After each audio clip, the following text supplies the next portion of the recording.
This is Jason J. Lewis, the voice of Superman on Justice League Action, and you're listening to the Krypton Report. Up in the sky, look! It's a bird! It's a plane! It's the Krypton Report!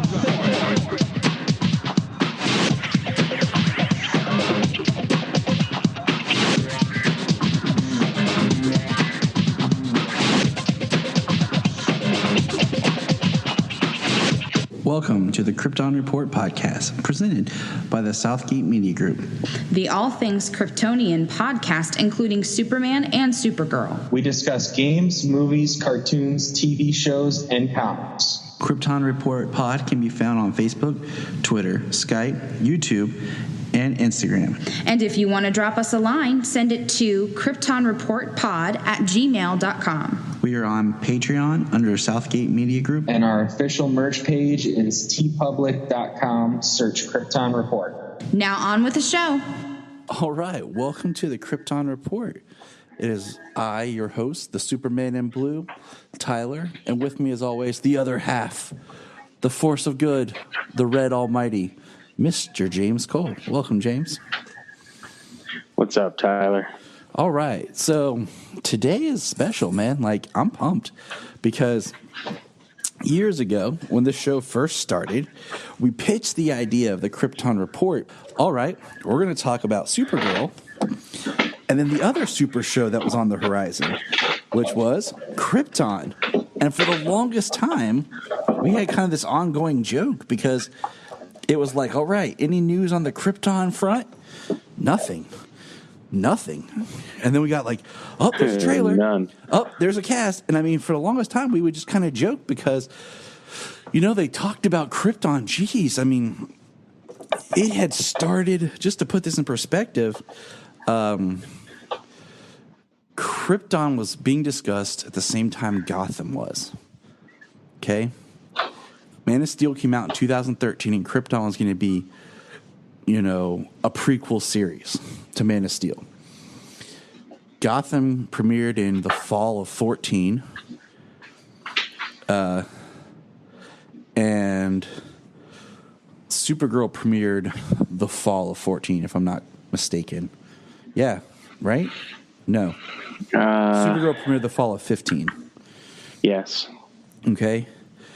And it wasn't until 2018 that we got the first season of Krypton. So just, you know, and now here we are. The second season of Krypton has started as Gotham has ended its 5-year run. Just kind of putting some things in perspective. So we are here to talk the premiere episode of Krypton Season 2. So if you haven't watched it, go watch it. And here we go. I'm going to give you guys a ready. Pause the episode. Go watch Krypton and come back. We'll wait. We're back. Okay.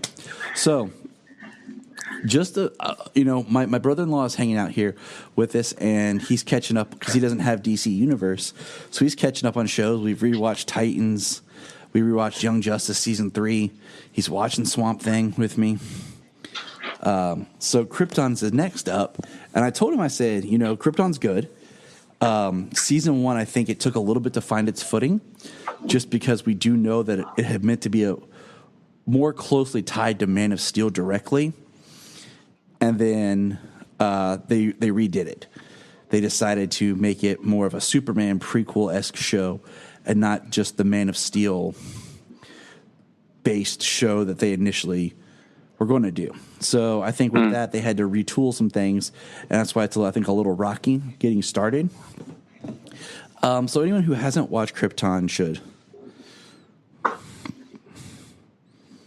Absolutely. Yeah. First season, it took a couple episodes, but I think by season 5, it totally found its, or season 5, episode 5, it totally found its footing and was off to the races. It was pretty good. Exactly. And that's why it was pretty good second half to the first season, and it's only 10 episodes, so and that's not like it's yeah. I mean, give it. Yeah, I mean, it's entertaining enough to, even if you're just like, it's not going to be like, man, I wasted my life. You're gonna be like, that's okay, or you're gonna be like, that was the greatest thing, you know. Because at first, you know, I even with Junia had to be like, you got to kind of watch this, give it a moment. And she did, and she came around, you know. So I say that just because I think season 2 is going to be killer. I mean, just James' reaction just from this, like, before, no details, just how did it feel watching this episode? Well, awesome to be back to see these characters and the anticipation of, you know, the characters we knew coming. I mean, there was Brainiac, Doomsday. They announced Lobo, and we've got General Zod. It's a lot of big name villains to contend with. So, and I'll tell you what, I was really anticipating, and I love the design, the production design of this show. So great. I agree. I am also a huge fan of the design. I've said it before. I love how they blended the look of the Christopher Reeve era Superman films as well with the Man of Steel. I think it was a perfect blend of the two to kind of show that Krypton is this more vast and large world than what we've thought in previous iterations. So that has made it enjoyable just as a Superman fan, period. Now, yeah. Well, you know, you go back to the Reeve 78 Superman. It was like there was one place on the entire planet of Krypton that was populated. And then, you know, Man of Steel, they definitely made it seem like it was much more expansive. So, in this, you've got a populated world.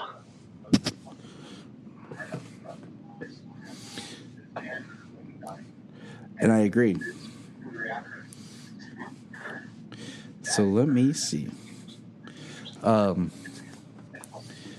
let's think.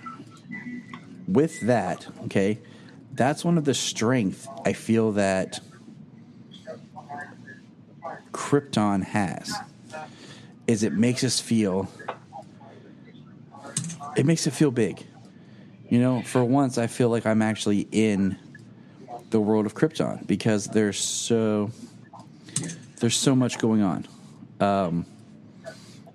So let's get into it. We're going to dig into the episode now and get into some spoilers, some thoughts, and we'll start with season 2, episode number 1. All right. And the title of this episode is, because I actually forgot to write this down. Man, I'm slacking. I have a whole page of notes in front of me, and I totally forgot to write down the episode title. Well, what the heck? Anyways, it's called Light Years from Home. Thank you. That's why James is my co-host. Always got my back. Light Years from Home. All right. So 6 months have passed since the end of Krypton season 1. And I always think 6 months is like the perfect kind of like time jump. You know, like it's enough time for us to be like, oh yeah, some time. But not enough for us to be like, wow, that's a lot of empty space to tell a story. Right. So, I mean, how do you feel about 6 months? Yeah, I think it's good. You know, it's not too far. There's enough time in 6 months for plenty of things to have changed for people to be in some place and then, you know, in some place new, as well as, you know, a place to pick up where the story is original again. Right. And I think that's the key right there. It gives us just enough time to start something without us being really like, man, that doesn't make sense. Like just yesterday, man, they weren't even doing anything, and now look at them. And it leaves us with enough time to be like, man, what's happened to our characters? So yeah, which in this episode we definitely can say that. So All right, so we'll start here on my note. So we find out, my notes are a little kind of spacious, but Adam Strange, when we left him, he was kind of in a weird spot. We weren't exactly sure where he was, but we found out he went home to Earth, and Zod has conquered Earth. General Drew Zod. Let's make sure we're gonna try to. It's so easy to just say Zod, but now Zod's a family. Yeah. There's Drew, there's Lyda, and there's Jaina. Yeah, we can't just be like, oh, Zod did this. We gotta be like, Drew Zod. So yeah, it's kind of a big step for talking about Zod. You know, actually having to clarify which Zod you're talking about. It's kind of weird. So Drew Zod, okay, we learn has conquered Earth. And I made a question mark here. There's no sign of Superman. Okay? Nope. Well, as we know at the end of the season 1, the L symbol changed on the back of the cape, on the back of Superman's cape to the Zod House symbol. Yeah. So, and no Superman. I do want to make a stance that it is kind of weird that Drew is very open that he's a man from the future, and nobody has a problem with this. Like, you know, he's ruling Krypton, and nobody's like, future man. So, here's another question I'm going to propose to you. Is Lyta pregnant, or has she already copied the DNA of Seg to make Drew? Because we saw how kind of Corvex was made, okay? With both of them kind of injecting their DNA in a machine, okay? Yeah, he was made from the Codex type, the artificial reproduction that Kryptonians have been using for generations. So it makes me like, is Seg's DNA just on file and then they just match up Seg, L, Lyta, Zod, boom? Or is something else going on? Because with Seg being banished to the Phantom Zone, wouldn't that put Drew at risk? Now, I'm going to try to use time travel logic like the Flash, okay? Because the Flash is DC. Okay, we're not going to get into this. Ain't no end game where we don't know what's going on with time. Okay, so we're going to try to use some logic similar to the way they work on the Flash TV series and comics, because that's keeping it in the DC realm, where we're a little bit more comfortable with our what the heck's going on stuff. Cool. It sounds good to me. So we see.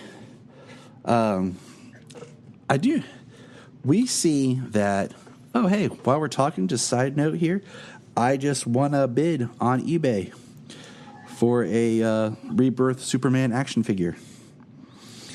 Yay. Oh, excellent. Yay me. Icon? Yeah, I'll take a picture and send it to you. Yeah. Here the Icon line? I think so. Cool. Anyways, continuing on.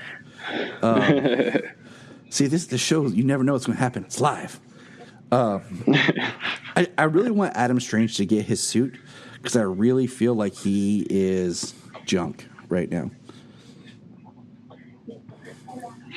I don't feel like Adam Strange is contributing to anything. What do you think? Yeah. Well, I mean, as the episode goes, we into spoilers now? Yeah, we're in spoilers. We jumped over that wall. Yeah, my bad. Woo! Okay. Yeah, as it goes in this episode, he comes back to Krypton because Zod has conquered Earth, and his hometown of Detroit has been snagged up and bottled by Brainiac. Detroit. Sorry. So everybody, yeah. Well, he did say it was his hometown, so it was Detroit. I was hoping it was going to be like Cleveland, where Superman was created, but why would it not what are you going to do? Why would it not be? Come on. Yeah. So they I'm not sure how he escaped. I don't recall how he got out of there, they but don't say. Like, and this is going to bring us back to something later on. Okay. He does have his Zeta beam device, and that's how he gets back to Krypton, and then he does use it to locate Seg somehow. I think he's trying to get to him in the Phantom Zone, but lo and behold, he has made it out of there.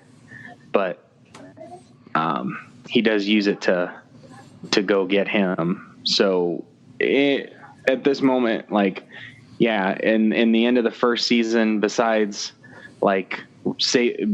risking himself to save them from Ona exploding and killing them, they haven't seen him since. So, I mean, he was kind of just there for the most part in season 1 until he, sacrificed himself but survived.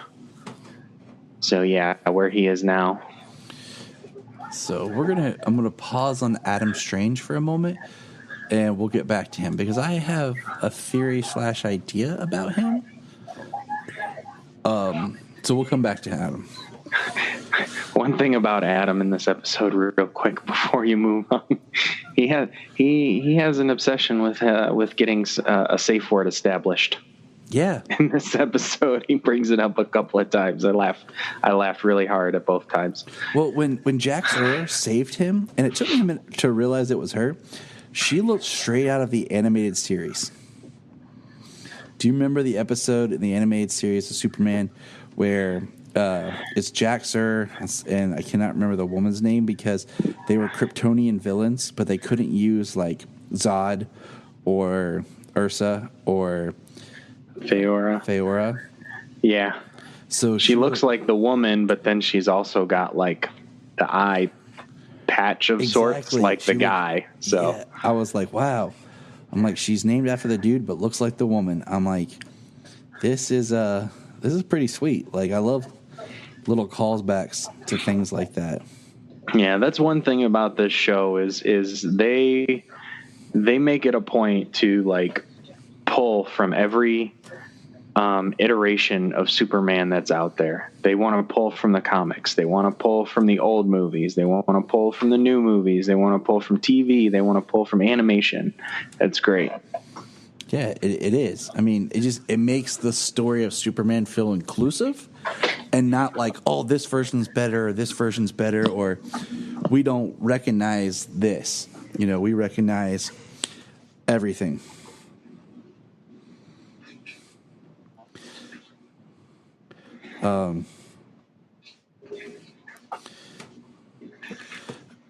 Which kind of puts to rest the hashtag not my Superman for everybody. Right. Like that stuff bothers me, man. It's like people are just so opinionated. Like even if you give them exactly what they want, they're going to complain about it.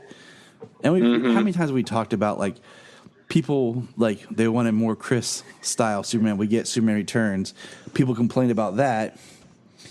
And then they gave us the antithesis of that. We got Man of Steel. People complain about that. Like, everyone just wants to complain. I just try to find the good in everything and just enjoy life. It's a lot.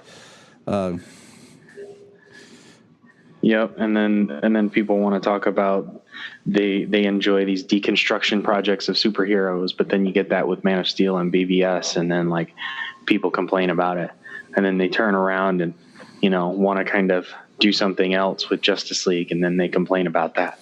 So can't never make anybody happy. So what we've learned, nobody's happy ever about anything. Besides us. I mean, we're happy. We just try to be. I mean, we're not happy there ain't no Man of Steel 2, or there's like all this like rumored this movie's coming, rumored this movie's in development. You know what? There's a difference between being in development and actually happening. Okay? So yes.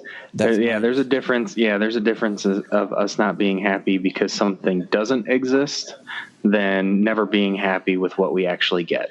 Yep. That is wise wisdom, people, from James. So, quick note, Doomsday is missing.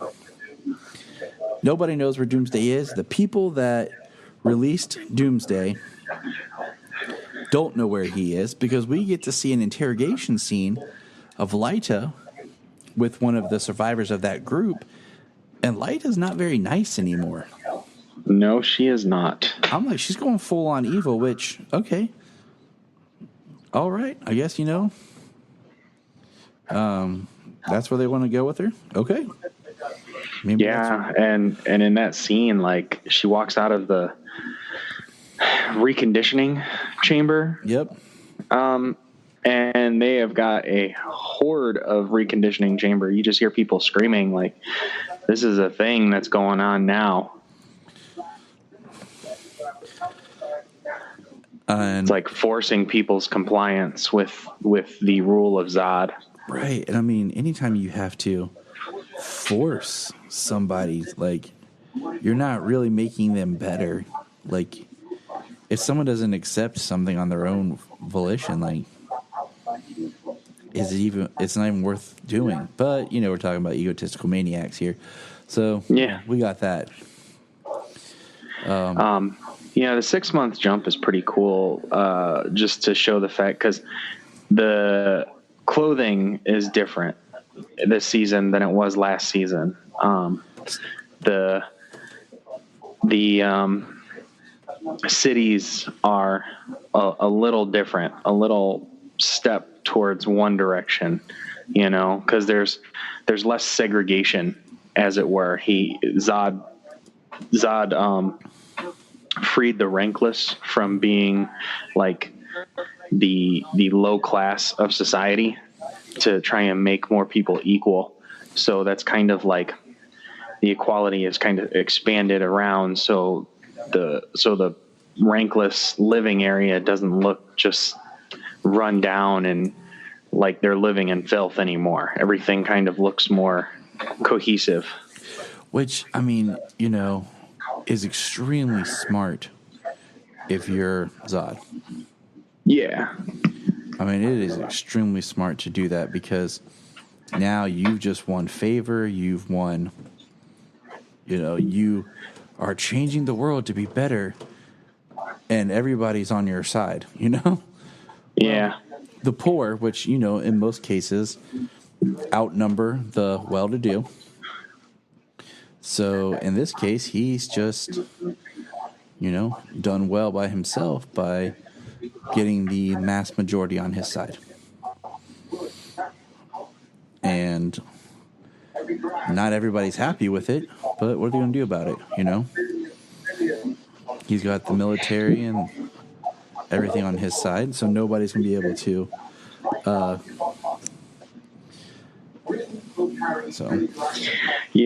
sorry, you were talking about Doomsday. I've kind of actually got this episode playing on in the background. So no, you're fine, because we needed something new. I pick out. I might just blurt it out I did. So we know that Doomsday killed all the people that were kind of guarding his chamber, and the last member of that group is being reconditioned by Lyta.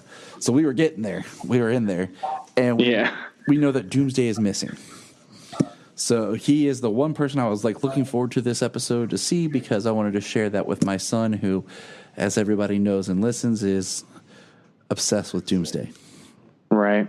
See, the thing I'm curious with about this version of Doomsday is, will he talk? It's an unstoppable killing.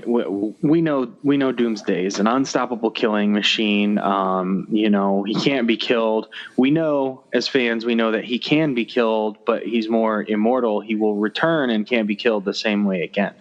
I'm curious as to this version of Doomsday. Is this Doomsday not like the all-powerful Doomsday that Superman faced off against? Is this Doomsday has to be killed and come back stronger before it becomes that Doomsday? Because otherwise, 6 months, he would have leveled the entire planet. Right. Zod makes a comment about using the Doomsday as planets that won't bow to him. They'll just drop Doomsday in and let it go to work. Mm-hmm. Let it annihilate everybody without losing a single Kryptonian life. Okay. Now, I just recently read Hunter Prey, which kind of tells the origin of Doomsday. and it shows how, unlike in Smallville, where Doomsday was like killed and then that same body regenerated and came back. In Hunter Prey, they did it where, however he died, they actually had to physical clone and regrow Doomsday. Yeah, they started. Some people are like, I don't know about his origin. I don't like his origin, this or that. I thought it was pretty cool. I like that it's cool. I don't like that he's Kryptonian. I think that's too like on the nose. Like, it was a Kryptonian thing. I mean, it makes sense though, for why he could, he was a killing machine, but also if he is Kryptonian, you could say with the bones and everything that he is, that maybe, right. See, the thing were in him. I don't know. He right. See, the thing is, I'm not. Yeah, the thing is that it's not like wholly explained, because I think that everybody in that lab is alien to the planet. At that point, yes, Krypton is. At that point, Krypton is just a harsh wasteland of dangerous, violent creatures. So they go to that planet because it's so harsh, and they force evolve this infant, whatever race this infant is. They throw it out to the land and let it kill. Then they take genetic material, clone it, and they do this over and over and over and over again over the entire lifespan of Bertrand, who's the scientist. They do that over and over and over again, and force evolve the infant to become the ultimate survivor. Not particularly the ultimate killing machine, but the ultimate survivor. But the memory in the genetic code of just being ripped to shreds over and over and over again is what pushed it to that violent killing machine part. Exactly. So couldn't have said it better. This is why I have the Superman Doomsday Omnibus. It's every story with Doomsday after the death of Superman. Oh yeah, the fifth volume of the thick thing that we were kind of collecting together at the same time. Like yeah. I need to buy. I have 3, 4, and 5. That actually is like a new print, and it's got like Hunter Prey and something else. But the omnibus has got Hunter Prey, a story with Imperious Rex, something else where it was like, I don't know, Joker gassed, where Doomsday was Joker gassed or something. That's creepy and scary. Yeah. So, it was actually, I bought it years ago. Probably over 10 years ago now. I bought it, and I'm going to probably buy it again one day, because I'll probably just end up giving it to Solomon because he's so obsessed with Doomsday. It scares me. Right. An entire book full of Doomsday. He's like, Daddy, Doomsday comic. And then he asked me, he's like, Daddy, is there any more Doomsday movies or anything? I'm like, no, buddy, Daddy's pretty much trying to find everything for you. Right. But the interesting thing about Krypton and Doomsday is Doomsday actually went around the entire planet and killed every living thing on the planet. So he like wiped out all of those dangerous creatures, which allowed Krypton to evolve further to where there was Kryptonians. But he got off of the planet with a dropship, a supply dropship. I find that, like, it's one of those things, like, I find it super fascinating that because of this killing machine, that planet was able to flourish. But at the same time, I find it, like, horrible that because of this killing machine, like, he's Kryptonian, and then it's like, oh, that's how Superman died, was because of a Kryptonian. So, like, I don't know. I mean, I'm not going to lose sleep over it, you know what I'm saying? But it's just one of those, like, things. Yeah. Well, you know, it's they tried to give a origin story for just a rampaging monster. So. And, you know, it's one of those things where you got to ask yourself, is it worth it? You know, do we want to give an origin for this. Because I feel like, I don't know, some things like, that was when they did, what was that great movie? The Dark Knight. They talked about giving the Joker his backstory. Did we want to do that? Like, did they want to give him this story because does it take something away? And in a way, I'm like, yeah, the mystery of what is it, who is it type thing. But anyways, we digress. Let's get back in here. Yes. This is the debate that will raise in my mind forever right now. Is Korvex Jor-El or Zor-El? Or a whole new character? Because I keep wondering why Nyssa, who's denouncing like her father and finding out all this stuff about her origin, still wants her son to be called Korvex when the rank list and all that's changing to where Seg is like reestablishing himself as the L.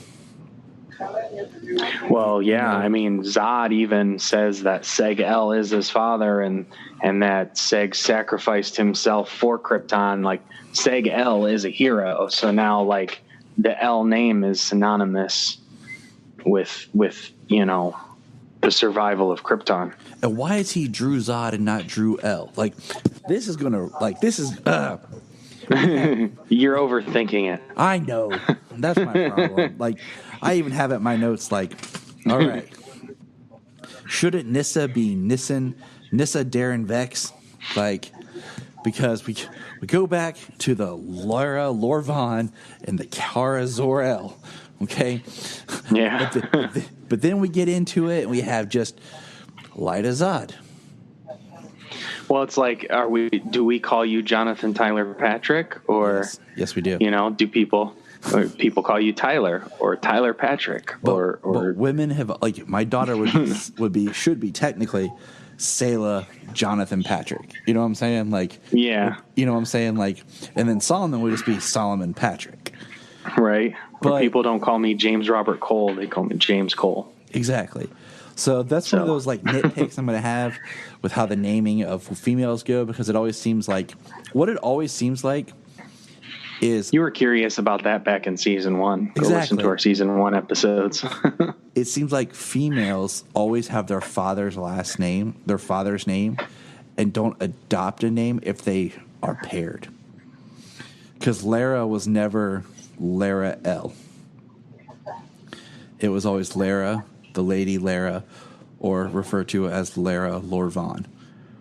So it seems like only sons inherit the father's name, which is kind of is different. So it's kind of interesting, if you think. Well, it sounds like the children inherit the father's name, male or female. But I mean, as paired, they don't lose their family name. Right. Like, Kara, if she married somebody, like, she'd still be Kara Zor-El. She wouldn't be Kara whoever. Right. So if like, for example, Zor-El had a daughter, okay, Kara Zor-El, then if Kara has a child with Dev M, that son would be an M. There wouldn't be a carry-on of the L on that side. Right. Unless Zor had a son. So it's just interesting. But you know what? I promise after this right now, I promise, I swear, I will not pick that anymore. I'm done. I will let this go and just enjoy the show. So let's get to our hero, Mr. Seg. He's been in the Phantom Zone for about 6 months with the Sunstone that he's never thought to use before. Well, I mean, did he even really know what it was capable of? Exactly. What was Seg? What knowledge did he bring to this, the Phantom Zone? Like, and of course, I find the Phantom Zone really cool in this. Yeah, it looks pretty awesome. One thing was like how they did the Phantom Zone in Smallville. It was like a portal to a desolate land, which was always kind of neat, just because it was like, And then the idea was that the blood of someone from the House of El was like a backdoor to escape. Yeah. So that was kind of cool. Yeah, the interesting thing about the Smallville version of the Phantom Zone was there were people who were sentenced there whose like spirit was sentenced there. They were sent there and their bodies destroyed. So like they had no physical form in that plane, but there were others that were just imprisoned there in a physical body. So it could be either or. Which is neat because that's where because they refer to them as phantoms. Yeah. So just more knowledge we're just spewing here at you for those who haven't watched Smallville. Yeah, the Phantom Zone looks pretty awesome in this, though. The colors, the vortexes, the phantoms, as it were, like people and things in places outside of time in the past and the future. Mm-hmm. So it looks like a place you could go mad in. Yeah, and that's not John Madden, mad in. So now, with that, we're going to say Seg escapes. He sees Val, who says, "I'm a projection of your mind," and escapes the Phantom Zone with the Sunstone. Okay. Now, a projection of his mind, though, would kind of think that he had the knowledge of how to get out of there in the first place. So that's kind of a little dumb on his part, I think. Right, but that's moving on. I'm going to give him the 6 months to where it is. The 6 months of madness is kind of where I'm going to be like, all right, Seg. Okay. Right. Now we find out that it wasn't Val, it was Brainiac. So him and Brainiac are now freed, and they're on Kalu. Brainiac's home world, Kalu. Which looks a lot like the woods of Vancouver. Because I watch a lot of CW shows, and those woods look similar to woods I've seen before. Well, they film in London, so somewhere around there. So I'm just saying that's what it looks like, but it could be wrong. Hey, it could be stock footage with added special effects in the background, because it looks like cities and things like that have been like overgrown. Now, here's my first question for you, James. All right, so how do I say this? Is Seg really out of the Phantom Zone? Because it could be Brainiac playing with his mind. And we'll loop back around here in a minute with one of the things that throws this off. One, I mean, Seg's on another planet under a yellow sun. Shouldn't he have powers? Start to develop powers? Is it a yellow sun? But it's not a red sun. It's not a red sun. Right. So, but Superman, it could be a blue sun, and Kryptonians have no power under a blue sun either. True, but does it look blue? It does not. Wow. So that's okay. So that's one. Two. So we get this moment of Seg and Brainiac, and Seg decides he's going to go all primal and fight Brainiac. Okay. Then cut to. Since we're in this section, we're going to talk about it. Cut to Adam Strange shows up there with his Zeta beam. Okay. One question I have before we get to Adam Strange: when they first get on the planet, and one of the first times before it cuts to commercial, there is a device that starts alerting, and it says, "Shithead." What is it? Shithead. Yeah. Or detected. Yeah. Or something like that. But it keeps saying shithead is detected. Is that? I am thinking something that says something like that is for Lobo, but I agree. Who and what is he looking for, or why is it on a planet that has been eradicated of intelligent life? Yes. I don't know. And I agree with you. And also, talking with my great pal, Mr. Phil Parrish. Shout out to Phil. We love you. Capes and Lunatics. Phil Parrish. He's the man. There was a lot of uses of the word shit in this episode. Okay? And I didn't think about it when I first watched it, but then I did. It's like, yeah, there is. Two, for anyone who's out there wondering why they're talking English, using English vernacular, I like to believe in my headcanon that because Adam's Strange and everything's filtered through a translator, so they're actually speaking Kryptonian, but to us, it translates to English so we can enjoy it. That's my headcanon, okay? Yeah, they're like canon somewhat as to why everybody has an accent and Strange doesn't, is because he's not Kryptonian. The accent comes from their language as opposed to, a accent from another part of the world. Exactly. So we're just throwing that out there so we can all feel like we're harmonious. But yeah, I took it as Lobo. Maybe we'll get in the next episode. But I say all that because when Adam Strange shows up there with Seg, we see Brainiac's dead body with his head bashed in, and Seg looks crazy, and something just feels off to me. Either A, it's not really Adam. Okay, it's all in Seg's head. B, Seg is been infected with Brainiac, and Brainiac's living inside Seg or something. I don't know. Something feels really off to me. But Seg and Adam have this rendezvous, and then Lobo shows up. Yeah. The only thing, there is something that seems like it could be something in his head. The only thing that makes me think it's not is the way that they focused on Adam when he arrived, and then when he walked to find Seg, and Seg was kind of out of it, so it kind of made it, seem like that was actually happening to Adam. Yeah, like I said, just something. But the Brainiac thing, Brainiac always survives. This we know. So that body of Brainiac is dead, but he's not gone. I pretty much guarantee that.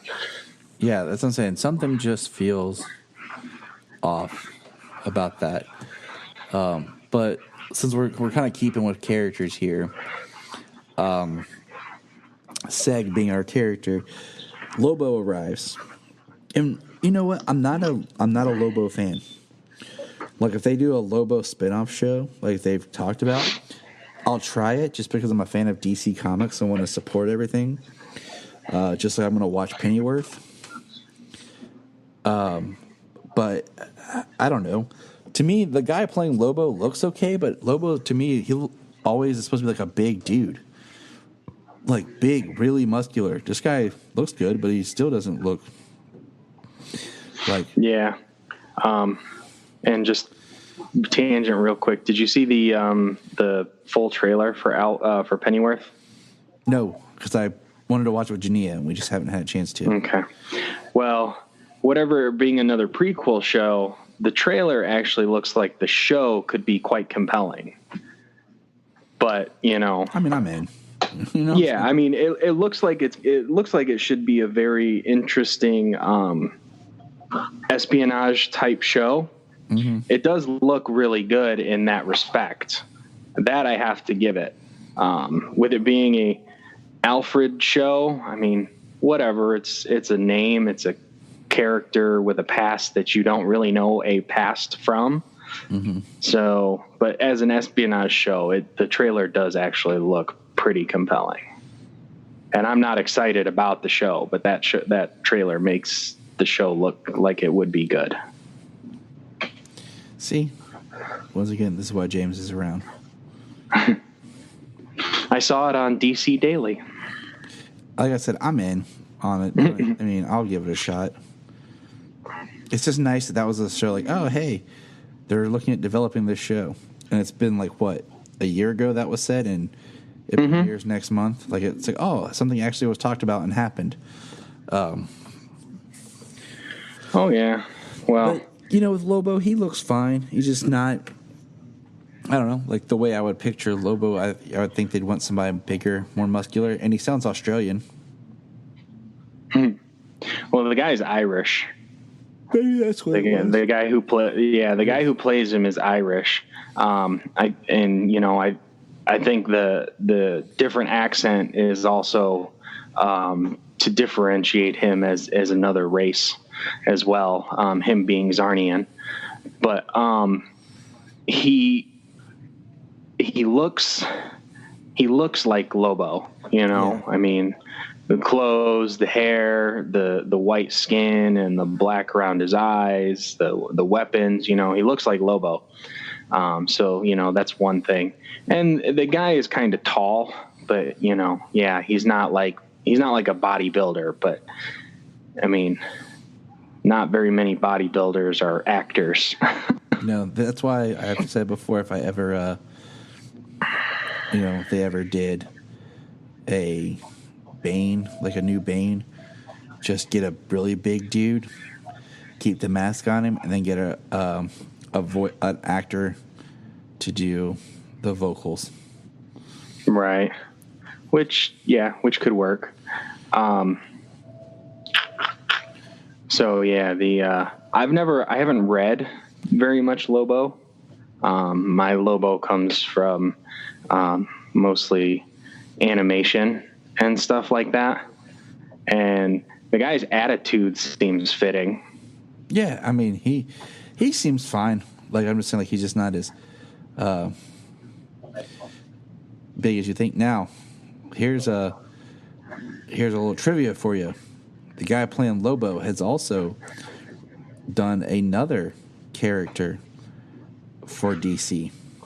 Jim Corrigan in the Constantine series. Yep. Interesting, huh? Yeah. Yep. The guy who was supposed to lead into the Spectre. Yep. Which would have been pretty amazing. Yeah.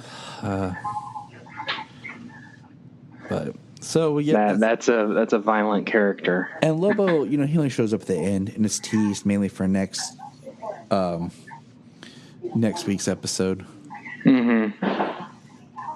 So that brings us back around. Okay. Now it brings us to the other part where Adam, we said before, was discovered by Jack Sawyer and led to the Resistance, is where Nyssa came back. We see Nyssa has been very busy, like, with Val. And I think Nyssa's coming out to be like a character that I really like a lot more. Because she started off not being like, they're giving her a really good arc in a fast time. While at first we really liked Lyta, she's going dark.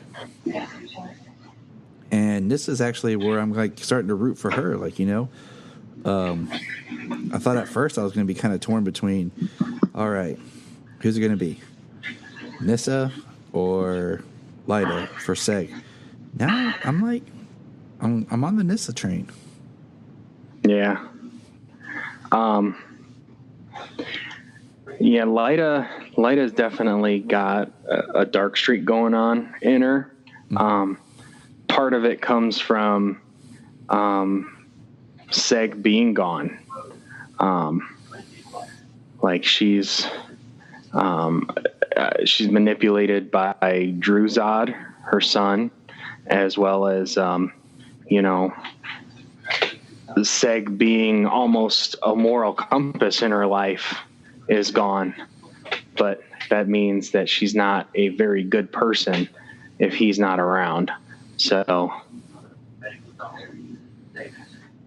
whereas Nyssa, she was guided by her father who to be manipulative and cunning and dark, whereas then she met Seg and the light came out of her, and now she's more on that path.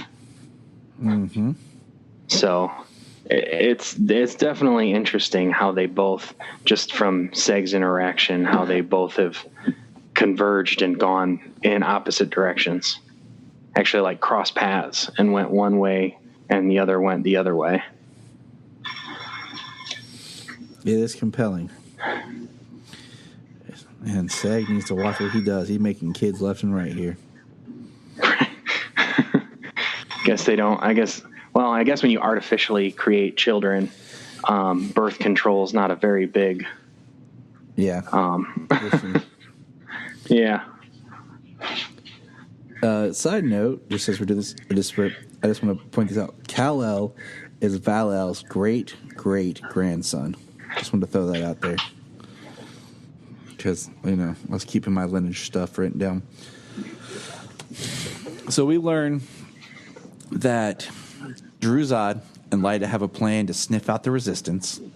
The Resistance is trying to move their location to the planet Wythor. Is that pronounced right? That sounds right. They kept saying it. Yeah, Wythor. Wythor. And they kept saying it quickly, and I couldn't keep up. I was like, hold on. Yeah, it was like quick, and it was low. I was like, Wythor? Like, what? What are you guys talking about? Yeah. It's a moon. It's a moon, one of Krypton's moons. So the Resistance, they're going to flush it out, and Lyta says she has a plan. And it's like a mining colony. So we learned that Korvax is being held by basically a nanny. And Nyssa has gone on and found her father, who has survived. And we get a quick history that Darren Vex was not Darren Vex. So it seemed like he assumed her mother. He married her mother, rewrote his history, and used her mother to rise. And that her mom, I guess he took her name? Is that what you got from this? Yeah. So he took, because he was from another city-state called Bokos, right? Which is where she found him, cleaning out sewage tunnels.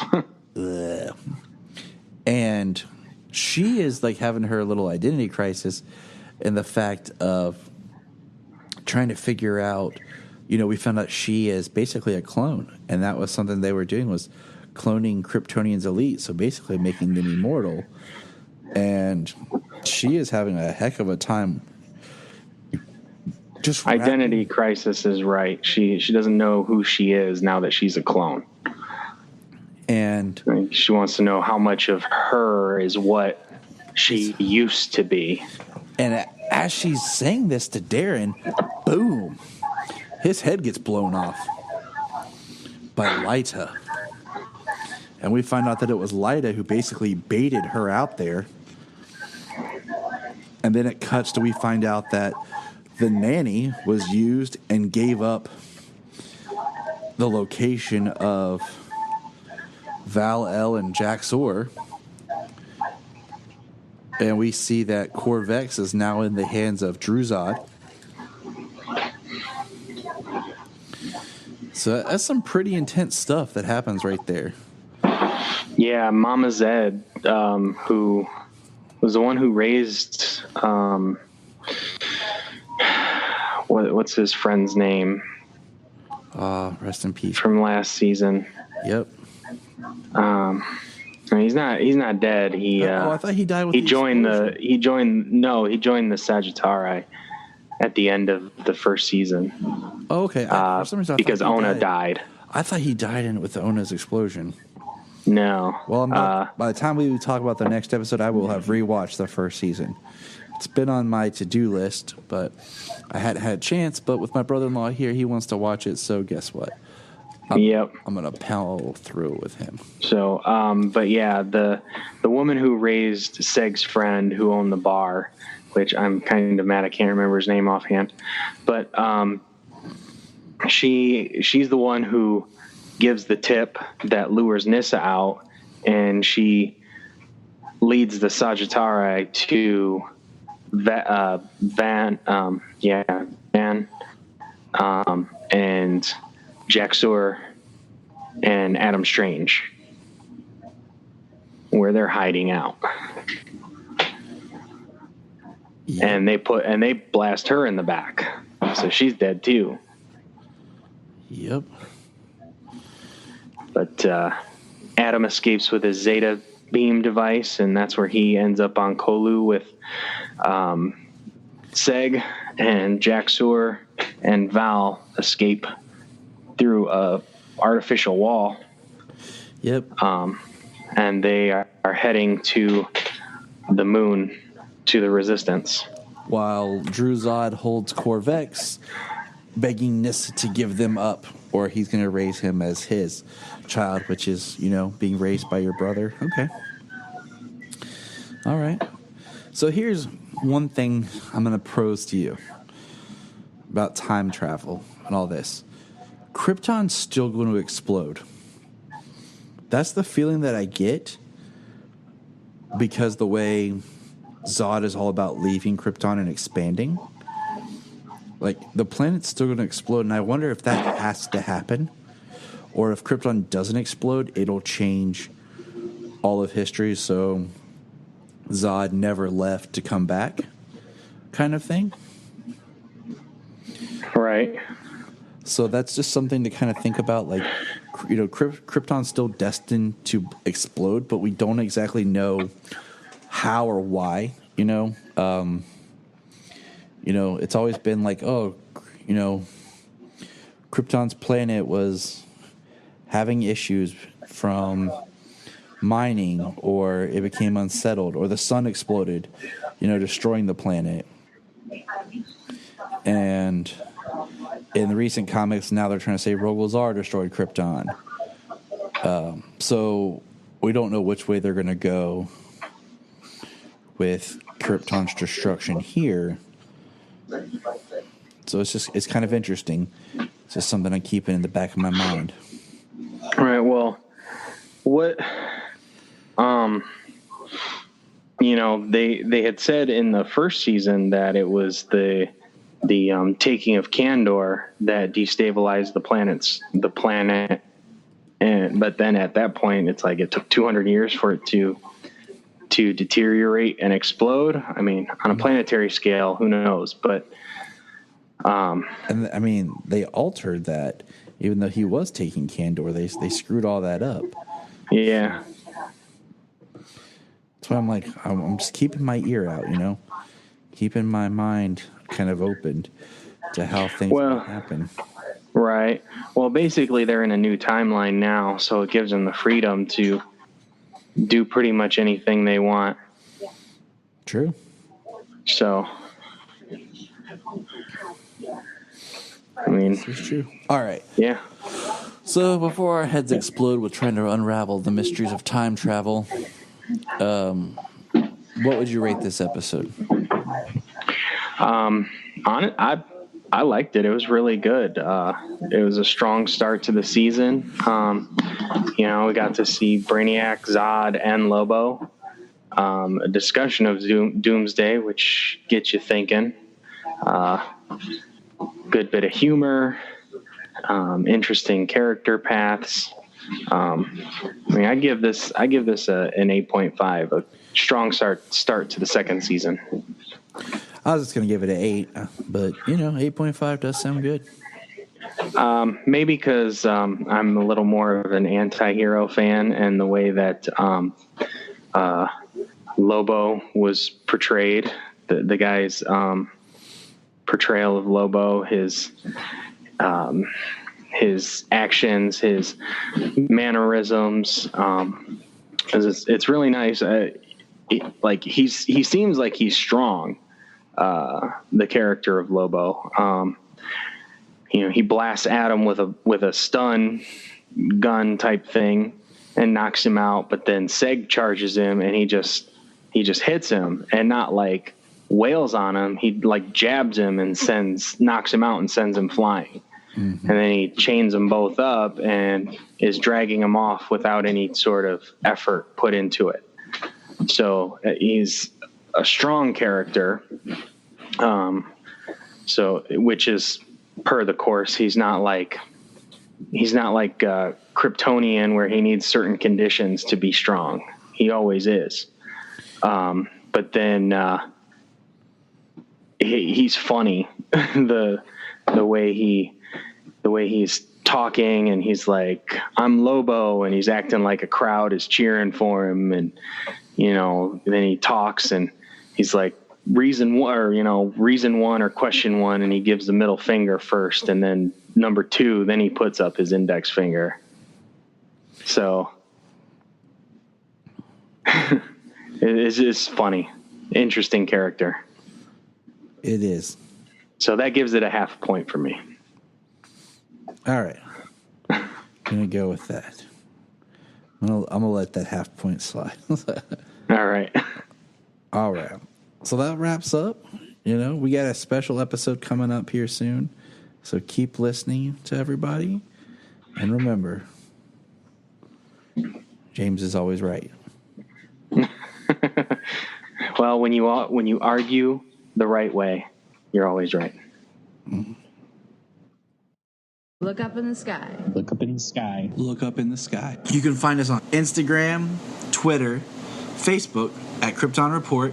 You can also email us at kryptonreportpod@gmail.com. If you get a chance to go over to iTunes, please leave us a review to help us get better. If you're an Amazon shopper, just remember you can go to southgatemediagroup.com. There's a portal, log into Amazon, and you'll shop into your account just regular, but it also helps keep all the podcasts on and helps keep Southgate running. Remember, look up in the sky.